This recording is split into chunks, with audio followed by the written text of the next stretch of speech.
Karena kita tahu orang ini tepat buat kita, karena kan kita takutnya memilih atau menerima orang yang salah. Yang pertama, lihat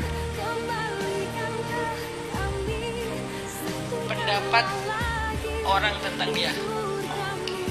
Jangan lihat orangnya, tetapi lihat pendapat orang tentang dia. Kenapa saya katakan demikian? Dulu tuh ada perempuan datang ke Nabi. Dia ngasih tahu tentang dua laki-laki yang melamar dia. Ya Rasulullah, ada dua laki-laki melamar saya. Yang satu namanya Fulan, yang satu namanya Fulan. Kebenaran Nabi kenal dengan orang itu, sehingga dia nanya ke Nabi kan. Maka Nabi menjawab, laki-laki yang pertama itu selalu mengangkat tongkatnya, artinya dia suka mukul. Laki-laki yang kedua itu, saya lupa peribahasanya, tapi intinya adalah dia pelit. Jadi Nabi memberi komen beliau, tapi karena beliau Nabi ya, jadilah berita ini diriwayatkan. Kalau bukan Nabi kan udah dikip segitu aja kan, rahasia soalnya.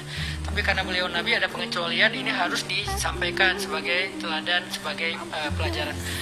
Artinya Nabi memberikan masukan kepada perempuan ini tentang dua laki-laki yang ngelamar dia, karena Nabi kenal.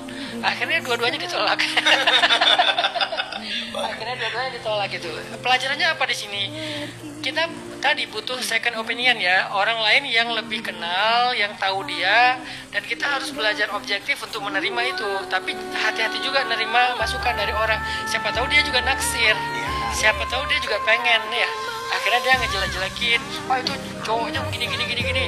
Padahal dia yang pengen gitu. Jadi kayak kita cari orang yang tepat untuk memberi masukan atau memberi semacam komentar tentang orang ini, sahabatnya atau temannya, dengan siapa dia bergaul, bagaimana dia di lingkungan. Kalau mau dipelajari lebih lanjut lagi ya, bagaimana dia di lingkungan rumahnya, apakah dia ahli masjid. Walaupun ahli masjid bukan satu-satunya kriteria atau indikator seseorang itu tepat buat kita, karena ada juga yang ahli masjid tapi belum matang, ahli masjid tapi masih temperamen, pemarah, kan itu nggak selalu jadi indikator ya.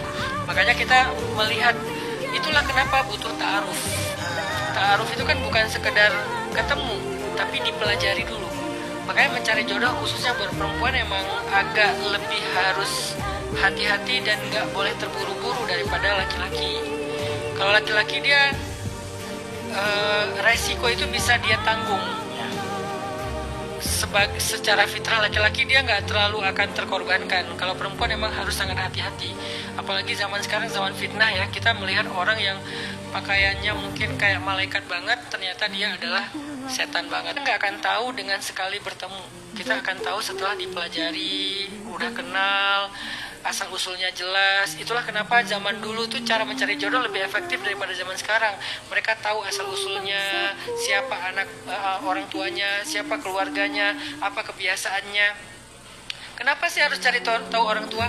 Karena gen orang tua itu sampai behavior, perilaku orang tua itu nurun loh ke anak. Jadi kalau dia dididik oleh orang tua yang pemarah, kemungkinan anak ini juga akan meniru cara orang tuanya marah ketika nanti dia marah kepada istrinya. Makanya ketika kita kenal keluarganya, oh ibunya atau ayahnya tuh temperamen, pemarah, marahnya itu meledak-ledak.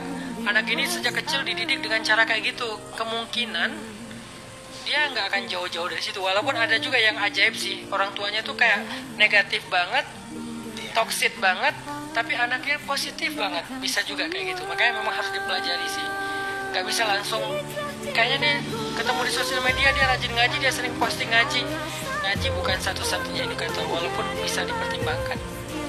Makanya nggak bisa kita hanya ngelihat, kan don't judge book by its cover kan. Jadi kayak jangan cuma lihat kulitnya aja.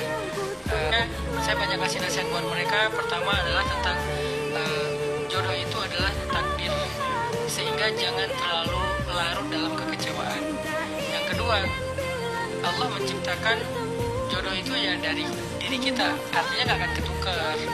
Walaupun kadang ada yang datang tapi ternyata orang yang salah.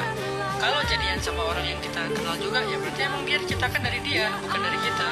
Gak usah khawatir.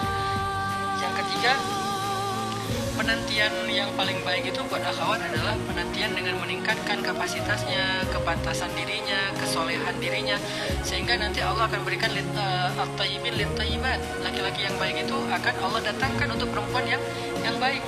sebagaimana Allah mendatangkan Nabi Musa kepada istrinya, sebagaimana Allah mendatangkan Nabi Ibrahim kepada Sayyidah Hajar. Jadi perempuan itu yang harus memantaskan dirinya untuk didatangi. Nanti Allah yang akan mendatangkan orang tersebut kepada kalian. Yang keempat, berlindunglah kepada Allah. Karena siapa sih yang lebih tahu daripada Allah? Kita kan nggak tahu. Kadang menurut kita baik, ternyata jahat. Menurut orang tua kita tuh udah bagus banget, ternyata malah sebaliknya. Berlindunglah kepada Allah, titipkanlah hati kalian kepada Allah. Insya Allah, Allah sebaik-baik pelindung. Ya Allah, aku berlindung kepadamu dari orang jahat yang berpura-pura baik dan seterusnya. Yang kelima, pelajarilah seseorang yang datang kepada kalian dengan sungguh-sungguh. Mempelajari dengan pacaran itu beda. Pacaran itu menikmati hubungan. Mempelajari itu bukan sekedar menikmati hubungan, justru dia lebih objektif. Jangan libatin hati dulu, lebih objektif melihatnya. Dan belajar dari Sayyidah Khadijah, ya jangan dipelajari sendiri. Minta pendapat orang lain yang lebih tahu, lebih mengenal, lebih objektif, lebih fair, insya Allah. Belajar juga dari istrinya Nabi Musa juga demikian kan. Jadi minta pendapat orang lain, yaitu ayahnya sendiri. Kalau Khadijah adalah orang kepercayaannya sendiri. Dan Khadijah hebatnya dipelajarinya dalam safar. Sebetulnya Nabi, mudah-mudahan dengan dipelajari dengan hati-hati, insya Allah Allah akan memberikan yang terbaik dan yang terpantas buat kita. Masya Allah, terima kasih. Satu lagi buat laki-laki, jangan gampang menyerah.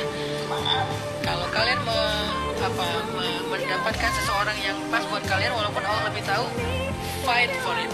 Kalian harus berjuang, kalian harus berdarah-darah. Mending kalian kalah tapi berdarah-darah daripada kalah karena udah nyerah.